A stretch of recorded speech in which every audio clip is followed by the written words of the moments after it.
नमस्कार दोस्तों, मैं हूँ सुमोना। हमारा चैनल में आप सभी का स्वागत है। आज हम लोग आप लोगों के लिए लेके आया है एक रेसिपी के साथ जुड़े हुए कुकिंग अप्लायंसेस, जो कि आज मार्केट में बहुत ही पॉपुलर है। वो एक वर्सेटाइल कुकिंग अप्लायंसेस है और बहुत अमेजिंग कुकिंग अप्लायंसेस है। आपको यूज़ करके बहुत मज़ा मिलने वाला है। मैं 1 साल से वही कुकिंग अप्लायंस यूज़ कर रही हूँ। मैं आज वो कुकिंग अप्लायंस का कुछ अनबॉक्सिंग करने वाली नहीं हूँ, मैं रिव्यू देने वाली हूँ और उसके साथ जुड़ा हुआ सभी इंफॉर्मेशन आप लोगों के साथ शेयर करने वाली हूँ। मैं 1 साल से फिलिप्स एयर फ्रायर यूज़ कर रही हूँ, तो आज आपको वही मैं रिव्यू देने वाली हूँ फिलिप्स एयर फ्रायर के लिए। सिर्फ रिव्यू नहीं, फिलिप्स एयर फ्रायर मॉडल के बारे में डिटेल्स में बोलने वाली हूँ, आप कैसे यूज़ करें वो भी बोलने वाली हूँ। एयर फ्रायर यूज़ करने के लिए किन किन चीज़ों पे आपको ध्यान देना चाहिए और क्या एडवांटेजेस है, क्या डिसएडवांटेजेस है, सब कुछ बोलने वाली हूँ। तो पूरा वीडियो देखने के लिए, पूरा इन्फॉर्मेशन जानने के लिए आपको पूरा वीडियो के साथ जुड़े रहना है। मैं आशा रखूंगी कि पूरा वीडियो में आप लोग मेरे साथ रहें। तो बिना टाइम वेस्ट किए पहले देख लेते हैं फिलिप्स एयर फ्रायर के मॉडल के बारे में एंड पूरा पार्ट्स के बारे में और कैसे यूज़ किया जाए। तो ये है मेरा फिलिप्स एयर फ्रायर, आप देख सकते हैं। Number is HD9200/90। Unit sale price 9995। हमारा वीडियो का डिस्क्रिप्शन बॉक्स में आपको एयर फ्रायर का डिटेल्स मिल जाएगा। मैं हमेशा एयर फ्रायर को कवर करके रखती हूँ यूज़ करने के बाद पूरा क्लीन करके। तो अभी मैं मेन यूनिट आप लोगों को दिखाने वाली हूँ। तो ये है मेरा एयर फ्रायर का मेन यूनिट। जैसे किचन में रेफ्रिजरेटर, डिशवॉशर सबके लिए इलेक्ट्रिकल सोर्स चाहिए, तो इसमें भी 16 एम्पेयर का एक कॉर्ड है जो कि ये यूनिट के साथ लगा हुआ है, आप देख सकते हो। इसके लिए भी आपको इलेक्ट्रिकल सोर्स चाहिए। एयर फ्रायर के ऊपर में आप देख सकते हो अच्छी से इंस्ट्रक्शन दिया है, तो आप जब खाना पकाएंगे तब आपको अच्छी से आसानी से डायरेक्शन मिल जाएगा। जैसे कि चिकन के लिए कितना चाहिए, फिश के लिए यहाँ पे लिखा हुआ है चिकन के लिए 180 डिग्री सेल्सियस 18 to 24 मिनट्स। तो ऐसे पूरा बेक करने के लिए, फ्राई करने के लिए कैसे आप टेम्परेचर एंड टाइम को सेट कर सकते हैं, ये ऊपर में अच्छे से लिखा हुआ है। अभी एयर फ्रायर का फ्रंट में आप देख सकते हो 2 नॉब है, ये 2 नॉब एडजस्टेबल है। इसके साथ आप टाइम एंड टेम्परेचर अच्छे से सेट कर सकते हैं। और राइट साइड में छोटा सा इंडिकेटर है, जब आप ऑन करोगे इसमें रेड लाइट ऑन हो जाएगा और खाना पकने के बाद ऑटोमेटिकली ये लाइट ऑफ हो जाते हैं। अभी मैं आपको ओपन करके दिखाने वाली हूँ 2 बास्केट का, जो एयर फ्रायर के अंदर एक्चुअली आपको खाना प्लेस करना होता है। ये 2 ट्रे आप कैसे अलग कर सकते हो, ये प्लास्टिक का ऊपर खींच के थोड़ा ये प्रेस करके आप ये 2 ट्रे को आप अलग कर सकते हो। इस ट्रे एक्चुअली फूड ट्रे, इसके अंदर आप जो भी खाना पका रहे हो वो डाल सकते हो। और नीचे का जो बास्केट है इसमें आपका जो खाना है वो इवनली कुक होगा और अच्छे से एयर सर्कुलेशन भी हो जाते हैं, इसीलिए ये 2 ट्रे एक साथ जुड़े रहते हैं। और आप ऐसे प्रेस करके खाना रखने के बाद ऊपर का ट्रे एडजस्ट कर सकते हैं। फूड ट्रे में खाना रखने के बाद इसको आप सेट कर सकते हैं मेन यूनिट के साथ। आज मैंने एयर फ्रायर के बारे में सिर्फ डिटेल्स में बोला है, लेकिन कुछ खाना बना के आपको नहीं दिखाया। आपको अगर एयर फ्रायर का रेसिपी चाहिए तो मेरा ऑलरेडी बहुत सारा वीडियो बन चुके हैं, वो लिंक आपको मैंने डिस्क्रिप्शन बॉक्स में ऑलरेडी दे दिया है, आप जाके देख सकते हैं। और इसी के साथ मैं आप लोगों को ये भी शेयर करने वाली हूँ कि यह यूएसपी है Philips air fryer. USP actually unique selling proposition है। इसका मतलब आप मार्केट में 5-10 चीज़ें अवेलेबल है, लेकिन उसमें से आप कोई एक चीज़ को चुन रहे। क्यों एक चीज़ को चुन रहे? 10 चीज़ों में यही होते हैं unique characteristics of the product. तो एयर फ्रायर का मेन यूएसपी है कि आप बहुत कम ऑयल यूज़ करके कम टाइम में खाना पका सकते हो, और वो भी एकदम अच्छे से क्रिस्पी वाला खाना बनते हैं और साथ में डीप फ्राई भी होते हैं। यही है एयर फ्रायर का मेन यूएसपी। दोस्तों, हमारा स्क्रीन में आप देख सकते हो न्यूट्री ऐप, जहाँ पे आपको 500+ रेसिपीज मिलने वाला है, जो कि आप एयर फ्रायर में कर सकते जाएगा। एक यूज़र मैनुअल में डिटेल में लिखा है पार्ट्स के बारे में एंड कैसे यूज़ किया जाए इसके भी बारे में। तो आप यूज़र मैनुअल बहुत अच्छे से रखा करें और जब भी यूज़ करें यूज़र मैनुअल को फॉलो करके यूज़ करें। अभी हम देख लेते हैं किन किन चीज़ों में ज़्यादा ध्यान देना है एयर फ्रायर यूज़ करने के टाइम। एयर फ्रायर का एयर वेंट्स के बारे में।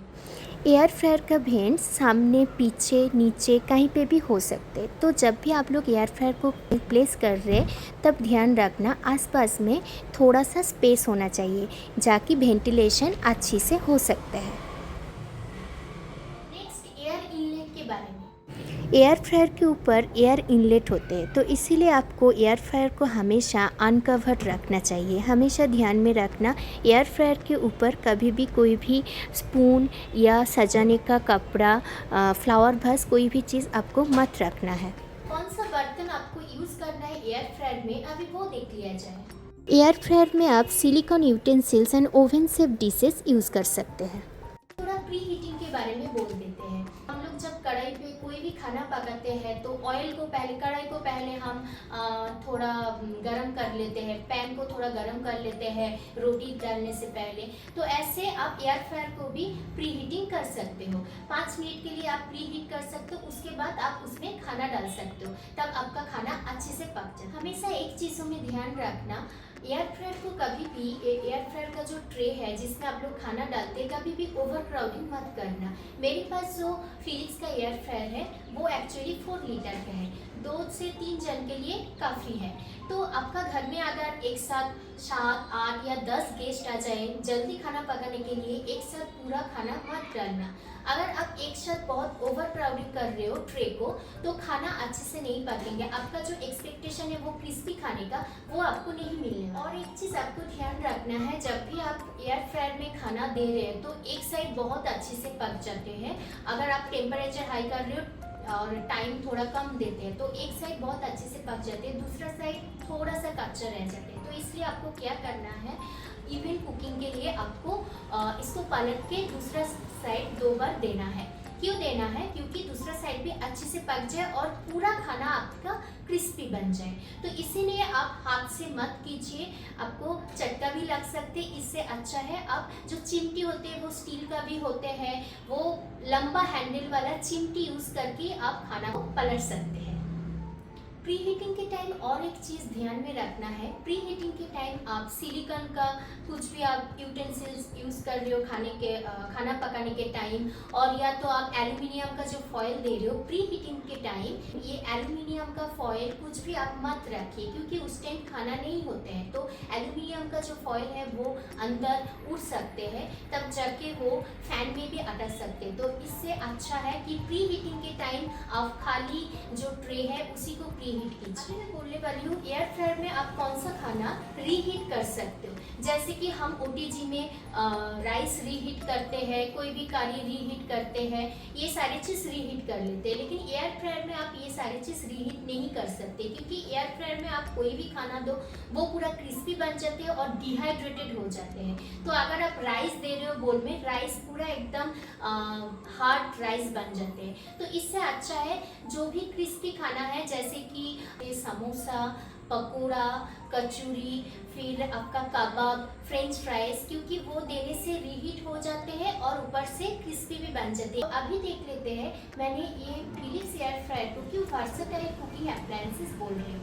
एयर फ्रायर में फ्राई, बेक, ग्रिल, रोस्ट सब कुछ होते हैं।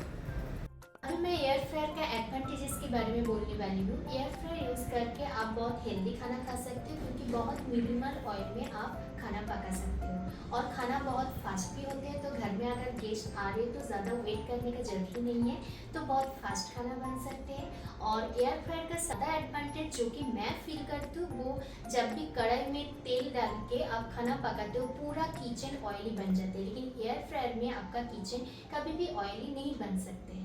इसमें आप वर्सेटाइल फूड आइटम कुक कर सकते हो, जैसे कि सिर्फ कबाब नहीं, फ्रेंच फ्राइज बना सकते हो, पकोड़े बना सकते हो, डिफरेंट टाइप का वेजिटेबल फ्राई भी आप कर सकते हो, बहुत सारे खाने आप पका सकते हो एयर फ्रायर में। इसीलिए हम लोग इसको वर्सेटाइल, और ये बहुत ईजी है यूज़ करने के लिए, एकदम जल्दी खाना पक जाते हैं, फिर स्पेस सेविंग भी है। आपको ये हेडेक नहीं रहेगा कि मैं कहाँ पे रखूँ, आप किचन में भी रख सकते हो, आप डाइनिंग में भी रख सकते हो, आप कहीं पे रख के खाना पका। बहुत एनर्जी एफिशिएंट भी है, ऐसा नहीं है कि आपका करंट बिल बहुत ज़्यादा है। एयर फ्रायर का थोड़ा बहुत डिसएडवांटेज भी है। डिसएडवांटेज में है खाना आपका बहुत ज़्यादा ड्राई हो सकते हैं। मेरा जो एयर फ्रायर है वो, उसमें आप खाना बाहर से नहीं ले सकते हो, लेकिन अभी मैं ऑनलाइन में देख रही हूँ कि थोड़ा बहुत एयर फ्रायर मार्केट में लॉन्च हुआ है जहाँ पे आप खाना बाहर से भी देख सकते हो। और एक डिसएडवांटेज है, ज़्यादा फैमिली मेम्बर के लिए एक साथ नहीं बना सकते खाना, कम फैमिली मेम्बर के लिए खाना बनेगा एक टाइम में। सभी चीज़ का थोड़ा बहुत साइड इफेक्ट्स होते हैं, एयर फ्रायर का भी थोड़ा सा साइड इफेक्ट्स। एयर फ्रायर में हाई हीट में खाना पकते हैं, तो हाई हीट की वजह से थोड़ा कार्सिनोजेनिक केमिकल रिलीज होते हैं जो कि शरीर के लिए बहुत ही हानिकारक है। और ज़्यादा आप एयर फ्रायर का खाना खा रहे हो तो शरीर का ऑक्सीडेटिव स्ट्रेस भी बढ़ जाते हैं और एजिंग प्रोसेस जो हमारा है वो भी बढ़ जाते हैं। और एयर फ्रायर का हाई हीट प्रोसेस के लिए जो हमारा खाने में न्यूट्रिशन जैसे हीट सेंसिटिव विटामिन और मिनरल है वो भी डिस्ट्रॉय हो जाते हैं। तो अभी हम लोगों को देखना है ये साइड इफ़ेक्ट्स हम कैसे अवॉइड कर सकते हैं। अभी हम जान लेते हैं एयर फ्रायर का जो साइड इफ़ेक्ट्स है हम कैसे रिड्यूस कर सकते हैं। आप ज़्यादा एयर फ्रायर का खाना मत यूज़ कीजिए, हफ्ते में एक बार आप खा ही सकते हैं। अब जब खाना पकाएंगे तब हीट को थोड़ा सा कम। और एक चीज़ ध्यान में रखना, जब भी आप ऑयल यूज़ करें ऑयल थोड़ा कम यूज़ करें और रीयूज़ ऑयल मत यूज़ करना। और जब भी ऑयल यूज़ करें वो हेल्दी ऑयल होना चाहिए। और जो एयर फ्रायर का ट्रे है उसको आप अच्छे से धो के सफाई करके रखें और ट्रे का जो ब्लैक नॉन स्टिक है वो उठ ना जाए, इसीलिए आपको ध्यान से क्लीन करना है, मेंटेन भी करके रखना है, तब आप सारे साइड इफेक्ट्स अवॉइड कर सकते। तो धन्यवाद दोस्तों मेरे साथ पूरा वीडियो में जुड़े रहने के लिए। अगर मेरा वीडियो आप लोगों को इन्फॉर्मेटिव लगे और अच्छा भी लगे और आपको और भी ऐसे किचन अप्लायंसेस के बारे में जानकारी चाहिए तो मेरे को कमेंट करके जाना है। और अगर मेरे वीडियो आप लोगों को अच्छा लगा तो प्लीज़ लाइक सब्सक्राइब कर दीजिए। धन्यवाद।